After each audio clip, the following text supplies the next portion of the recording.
Buenas noches. Personalmente, hoy lunes nosotros tenemos una conversación muy interesante con un político veterano, un político que ha trascendido en su vida pública, en su vida privada. Son muchos los años que este hombre ha venido dándole la mano a su pueblo con muchos esfuerzos. Independientemente que es político en la parte privada, se ha dedicado también a su pueblo, a su pueblo natal, San Pedro de Macorís. Es un político, podemos decirlo, un poquito atípico, porque a veces prefiere dejar cosas para ayudar a su pueblo.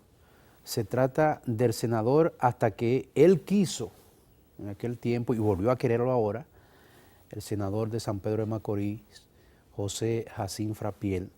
Con él vamos a hablar de muchas cosas que le quedan por hacer, aparte de la que hizo, en apenas segundos.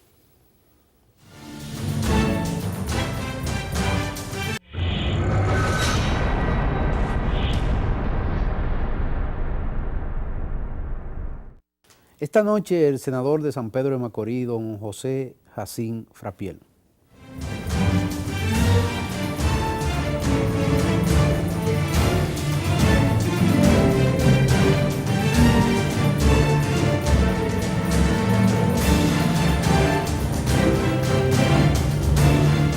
José, un placer tenerle. Gracias, gracias.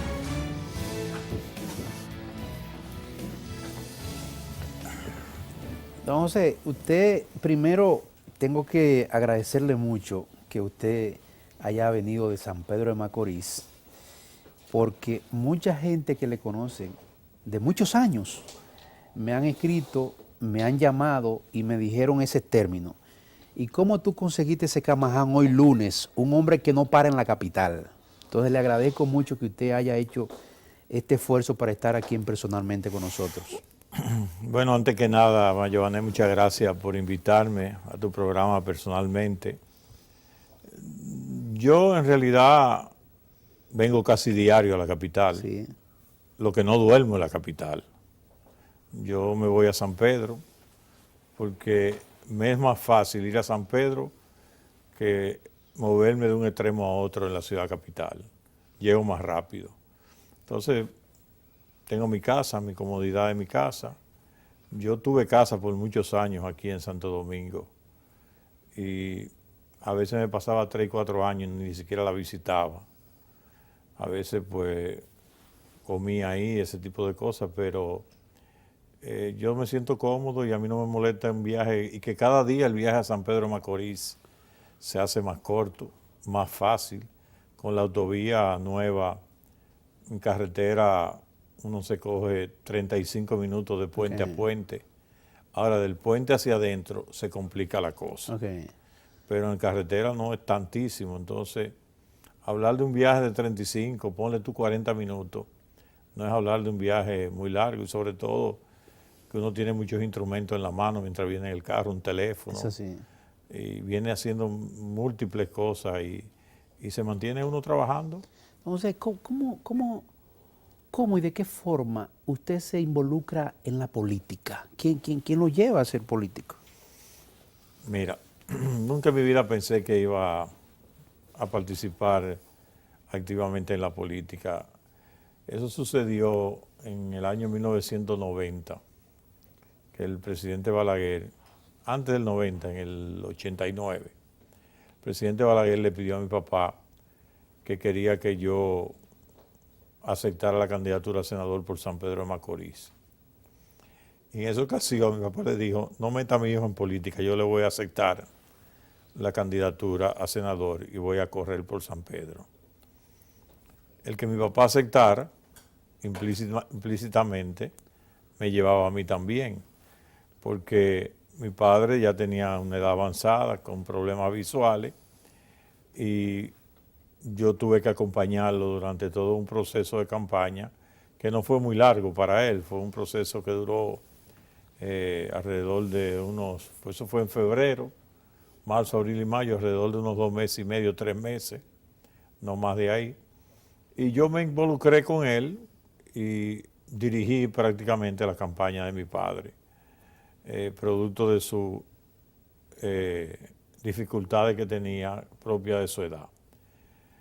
Al participar, cuando terminó las elecciones, mi padre le dijo al presidente Balaguer: no, presidente, yo no participo más en política, ya yo lo complací y yo fui como candidato a senador y lo importante era que usted ganara las elecciones y me siento satisfecho.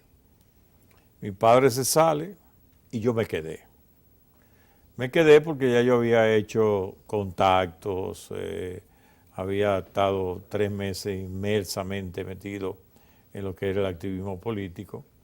Mi padre no ganó esas elecciones, él perdió esas elecciones y yo me quedé. Y comencé, inmediatamente pasaron las elecciones, comencé a formar un equipo de hombres y mujeres, un equipo sumamente heterogéneo. Gente que venían de las izquierdas, gente que venían del Partido Reformista, gente que venía del PRD, gente que venía de diferentes partidos que tenían simpatía por mi persona. Y recuerdo que comenzamos un grupo de alrededor de unos 15 a 17 personas y arrancamos a hacer un trabajo y organizarnos. Eso me llevó a que en las elecciones del 94 yo fui como candidato a senador en esa ocasión y ahí gané la senaduría de San Pedro de Macorís. Luego, 4 años después, volví en el 98, volví, gané la senaduría y en el año 2002 volví de nuevo y volví, gané la senaduría. Ya para el año 2006 voy de nuevo como candidato y ahí pierdo la senaduría de San Pedro de Macorís. Me recojo por un buen tiempo, casi 10 años, y Carlos Morales me vuelve a buscar a mi casa e insiste conmigo que debo volver al activismo político. Yo estaba sumamente renuente, pero me pidió que lo ayudara, que eso qué cosa, y ayudar al amigo, me volví a envolver en ese mundo, que si digo que no me gusta estoy hablando mentira, porque si no, no estuviera aquí, ¿no? ¿Verdad? Sí, sí. Y no fuera senador de la República en este momento. Me envolví en eso porque yo veo que a través de la política, pues, es el instrumento por el cual usted le puede servir a la mayor cantidad de personas de la sociedad. Y creo que yo tengo una condición nata de ser un servidor público. Siempre lo he hecho, lo aprendí de mi padre, eso fue una herencia que me dejó mi padre. Y me gusta servirle a la gente, me gusta hablar con la gente, no hago diferencia entre un rico y un pobre, entre un blanco y un oscuro, entre un alto y un bajo, entre un ciego y entre un no vidente y un vidente. En fin, yo trato de tratar a todo el mundo por igual. Y nada, me quedé ahí y de esa forma, en este proceso, pues retorné de nuevo. En el partido, luego ya que estaba de lleno en el activismo político, en el partido pues acordamos que todos los dirigentes más importantes del partido volvieran a ser candidatos por su provincia. Todos en principio dijeron que sí, pero lamentablemente muchos de ellos luego se plumearon, dicho en buen dominicano. Yo me quedé responsablemente, dije que no quería ir aliado porque yo había mantenido al interno del partido que el Partido Reformista debería ir solo a las elecciones y llevar candidaturas propias, pero lamentablemente no fue así una vez más. Quizás esa fue una de las razones por las cuales yo me retiré bastante del partido y fui solo con el Partido Reformista, con mi candidatura y el resultado está ahí, yo gané mis elecciones.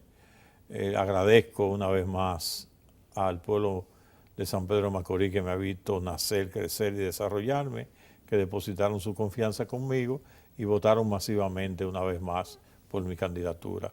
Y aquí estamos. Don José, usted no tiene necesidad de estar en la política. Usted está haciendo un esfuerzo extraordinario. Usted está cómodo en su casa, en su ciudad.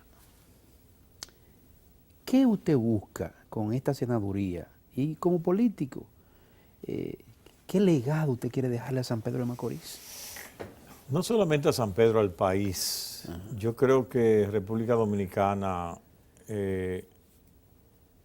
tiene que cambiar el rumbo que lleva hoy en día. República Dominicana es un país que necesita producir grandes cambios. ¿Por qué?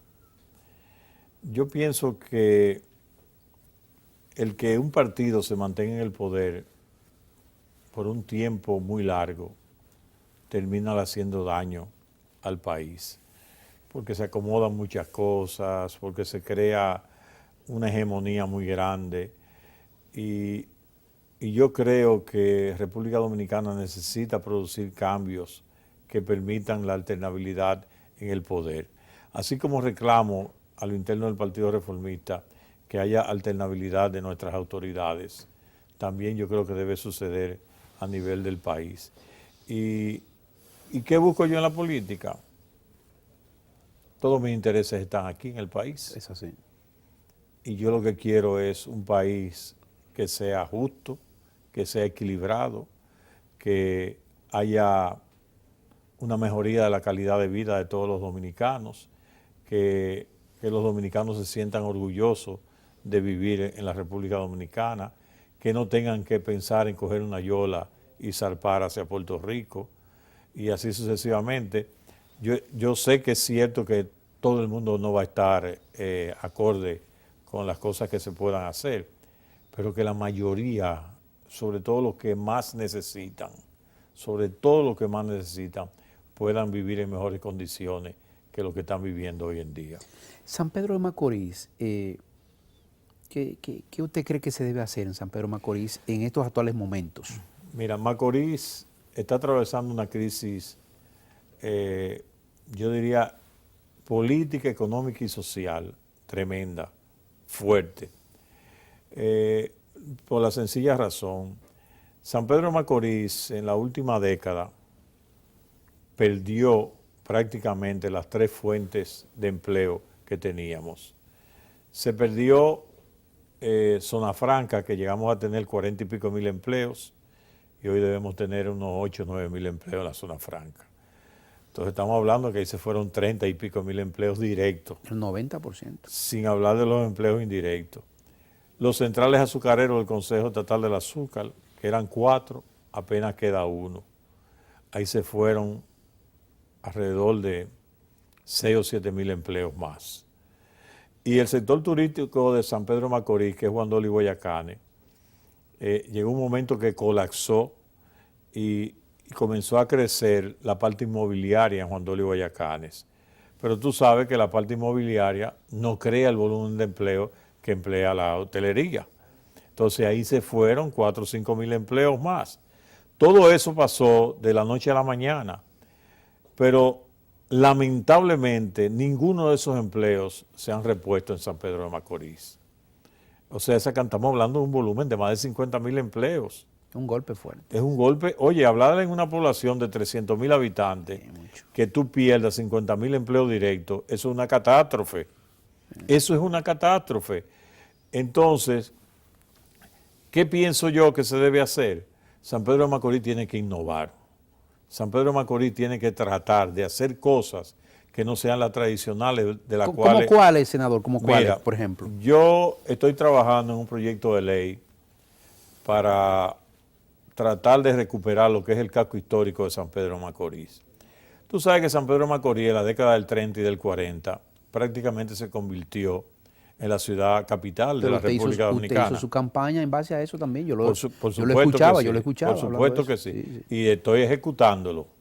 Entonces, San Pedro de Macorís tiene un casco histórico que quizás ninguna otra provincia del país, salvo el Distrito Nacional, ¿no, verdad?, que tiene un casco histórico, el casco colonial de aquí, pues que es inmenso. Pero después de eso, yo pienso que San Pedro de Macorís es la ciudad que tiene el mayor número de edificaciones de una arquitectura variada que fueron construidos cuando el boom de la industria azucarera a finales de la década del 30 y en la década del 40. Hay alrededor de unos quizás 100, 200 edificaciones que tienen un valor histórico tremendo.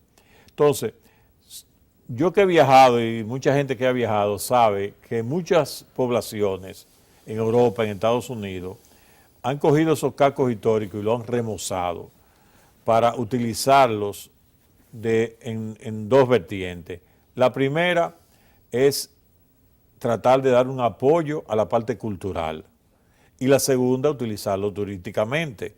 Entonces, si nosotros podemos remozar ese casco histórico de San Pedro de Macorís, tenemos un puerto que está en muy malas condiciones ahí en San Pedro de Macorís y podemos hacer algo por el puerto de San Pedro de Macorís y nosotros logramos que los turistas de la región este bajen a la ciudad de San Pedro de Macorís a ver qué, por ejemplo, construir museos en ese casco histórico, un museo de los Guloya, Patrimonio de la Humanidad creado por la UNESCO, un museo del pelotero petromacorizano, que todos sabemos lo que son, un museo de los poetas petromacorizanos. Son muchos. Ahí están los hermanos del INE, Federico Bermúdez, Francisco Domínguez Charro, el poeta nacional, y podemos seguir mencionando una pléyada de ellos. Entonces, un museo del ron dominicano. En San Pedro de Macorís nació Ron Brugal. En San Pedro de Macorís nació Ron Macorís. Entonces, ahí está un museo de la industria de la caña. Entonces, hay diferentes temas por los cuales nosotros podemos hacer museos que vamos a traer. Y si a eso lo acompañamos de buenos restaurantes, de buenos bares, de un remozamiento de todas esas calles adoquinadas, eliminando ese tendido eléctrico aéreo, de arreglar la fachada de esas edificaciones, creando los incentivos para que el sector privado invierta en esas edificaciones, yo creo que nosotros podemos lograr un cambio profundo. ¿Usted está en eso ya? ¿Usted está en eso? Sí, yo estoy trabajando en eso.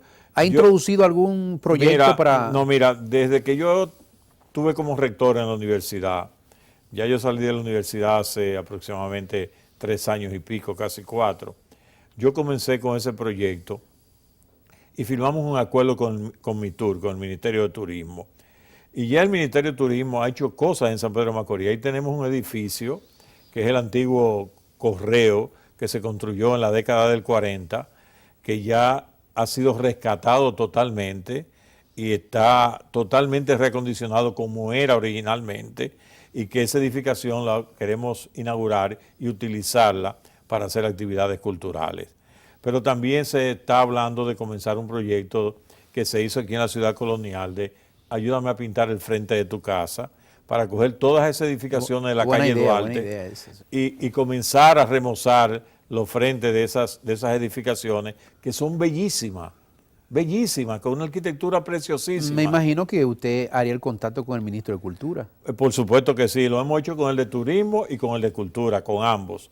Entonces se ha formado una comisión donde está Turismo, Cultura, la Gobernación, el alcalde, la universidad, los diputados, en fin, las autoridades de San Pedro de Macorís, el sector privado de San Pedro de Macorís, para darle continuidad a este proyecto.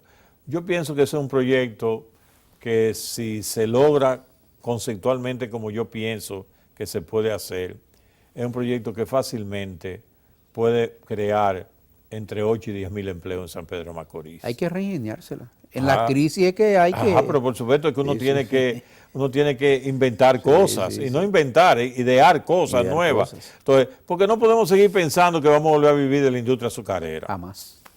¿Por qué? Porque ya no es lo mismo. Ni podemos seguir pensando que vamos a volver a tener 40,000 y pico de empleo en la zona franca, porque no va a ser posible.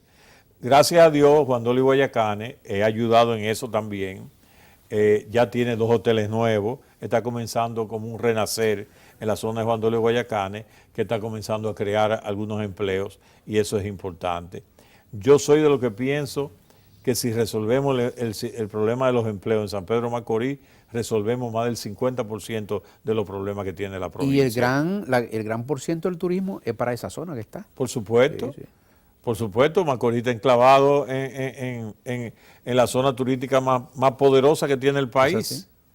O sea que hay turismo, habrá de sobra para visitar a San Pedro de Macorís. Senador, los inconvenientes de su partido, que lo veo yo a usted con Hito Bisonó, y que aún se esperan resolver esos dilemas ahora, en los próximos meses. Sí, fíjate, yo quiero comenzar diciendo, yo nunca he tenido ningún problema personal con Kiki, al contrario.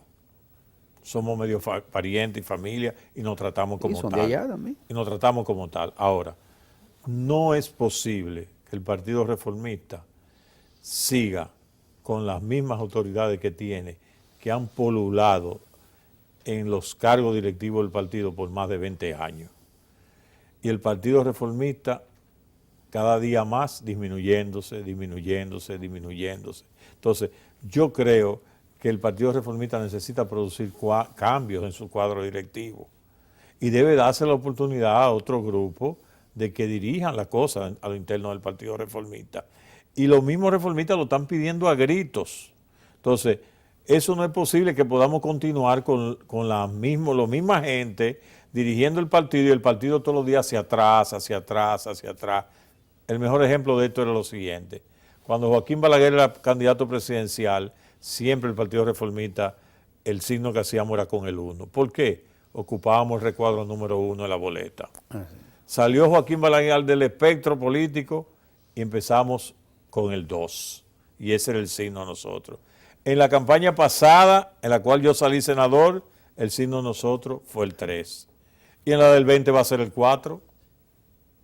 Entonces, ahí está el mejor ejemplo de eso, de que el partido ha ido retrocediendo. Entonces, yo creo que es justo que se le dé la oportunidad a otros grupos de que puedan tener la oportunidad de dirigir el partido y ver lo que pasa. Pero eso aparentemente se va a resolver en... Bueno, nosotros celebramos una reunión de la Comisión Ejecutiva y la Comisión Ejecutiva convocó una asamblea del partido para el 17 de septiembre, como dice el estatuto del Partido Reformista Social Cristiano, para elegir sus autoridades, que esas autoridades terminan su mandato a finales de enero del año que viene. Pero ellos van a hacer la suya en enero.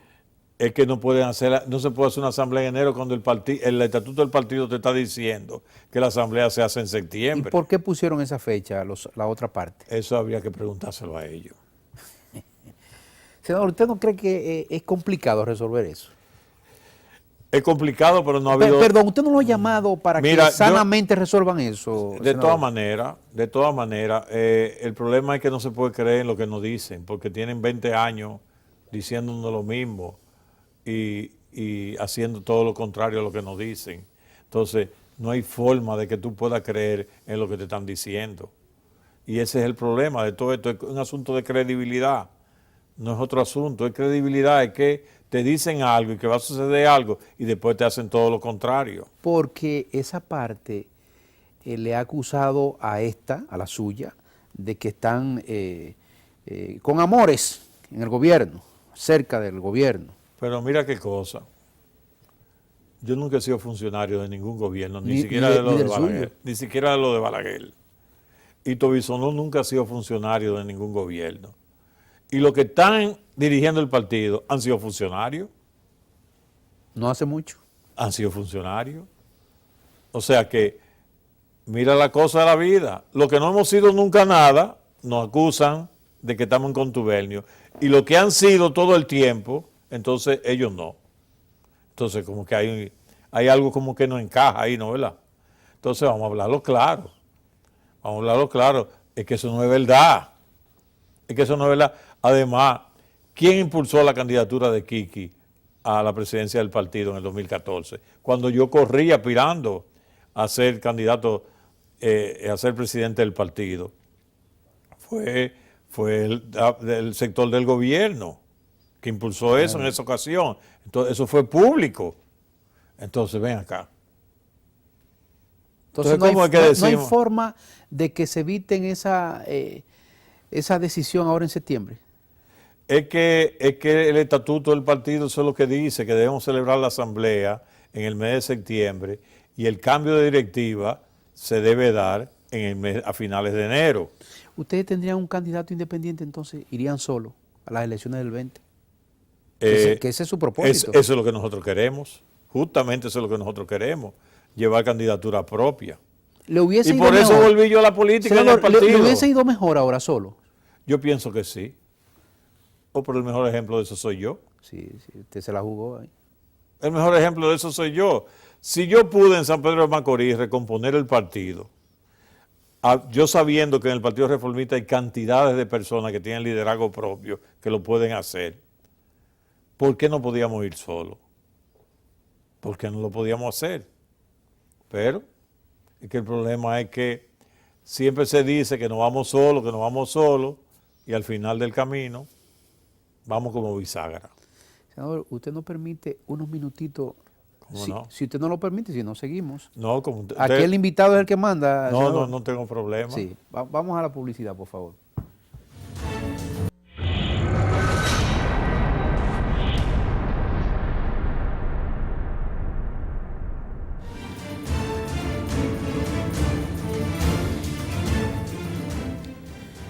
Continuamos con el senador José Jacín Frappier de San Pedro de Macorís. El senador, usted tiene la plena seguridad y la esperanza de que el Partido Reformista podría lograr mejores cosas con ustedes dirigiendo el partido. Es que no tengo la menor duda de eso, porque cuando usted repite lo mismo, ¿qué resultado te puede esperar? El mismo. Cuando tú haces una cosa y te va bien, se supone que si la vuelves a hacer, te debe ir bien. Pero cuando tú haces una cosa y te va mal, y vuelves a hacer lo mismo, y vuelve y te va mal, y vuelve a hacer lo mismo, y vuelve y te va mal, cuando lo vuelves a hacer, definitivamente que te va a ir mal. Entonces, yo no tengo duda que por mal que nos vaya a nosotros, nos va a ir mucho mejor que como nos le está yendo al partido actualmente. Pero muchísimo mejor. ¿Por qué? Porque pretendemos cambiarle la cara al partido, pretendemos venir con ideas diferentes, con forma de actuar diferente, con la visión clara de que no vamos a llegar a votar a nadie. Nosotros lo que queremos es atraer gente hacia el Partido Reformista. Entonces, eso es así. Yo te decía fuera de cámara que yo me siento en mi curul en el Senado, y cuando miro lo que veo el Partido Reformista sentado ahí. Sí, hay muchos senadores que fueron reformistas. Hoy está Mableriti Castro, ahí está Prim Pujal, ahí está Félix Vázquez, ahí está Adriano Sánchez Roa, y seguimos buscando y tú dices, pero es el Partido Reformista que está aquí sentado en el Senado de la República. ¿Por qué usted cree que esa gente pertenece ahora al PLD? Porque a través de los años, esa gente lo fueron sacando del partido. ¿Cuándo usted refiere a esa gente a los quiques? Seguro. Lo que han estado dirigiendo el partido los últimos 20 años, lo fueron segregando, y ahí está el resultado. Okay. Entonces yo creo que eso no es justo. Usted se lleva muy bien con sus colegas senadores que eran del Reformista. Perfecto, yo me llevo bien con todo el mundo, yo no soy hombre polémico, ni tengo problemas con nadie. Al contrario, yo no soy un disociador, yo soy un tipo que lo que busca es asociar y que las cosas se hagan como deban hacerse, no como no deban hacerse. Entonces yo por eso me llevo bien con todo el mundo, y trabajo con todo el mundo, y comparto con todo el mundo, y tengo mis ideas y las expongo, y si el otro tiene otra idea y me convence de que la mía no es, lo apoyo también. Okay. Porque debe ser así en la vida. Nadie tiene la verdad absoluta. Entonces, bueno, pues tú pones tus ideas porque uno la tiene y la debate. Si tú en un momento dado entiendes que te han convencido de que tu idea está errónea, pues uno cambia. Senador, ¿usted ha introducido algún anteproyecto al Congreso de la República en estos momentos? Desde que llegué a mi curul, inmediatamente yo estaba veniendo trabajando en los 3 meses de transición en un proyecto de ley sobre educación ambiental, que es parte de mi vida, ¿no? ¿Verdad?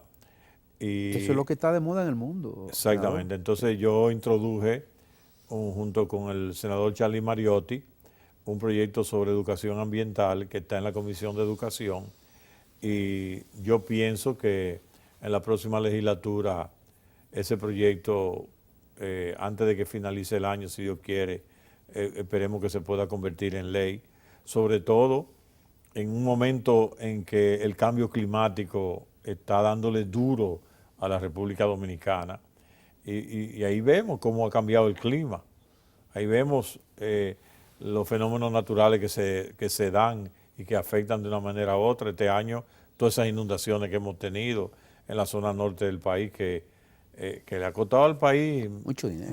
muchísimo dinero, y sobre todo en infraestructura y sobre todo en pérdidas humanas, porque han muerto dominicanos en todas estas riadas que hemos tenido. Entonces yo creo que es sumamente importante que desde que el niño entra a la escuela comience a tener una educación medioambiental. ¿Para qué? Para que cree conciencia de las cosas que hay que hacer para proteger y tratar de vivir en el medio ambiente y convivir con el medio ambiente que nosotros tenemos en la República Dominicana. Y el mejor ejemplo de eso está en el vecino país de Haití, que tú sales de República Dominicana y caes en Haití y prácticamente lo que caes es en un desierto. Sí. Entonces, no quisiera pensar yo que República Dominicana nos podamos ver en esa misma situación. Y mira que veo que el problema del carbón, del carbón de leña, de madera, parece que no se acaba en el país, porque leí en los periódicos en estos días. En esas lomas están acabando. Exactamente, eso hay que detenerlo, por encima de todo, eso hay que detenerlo.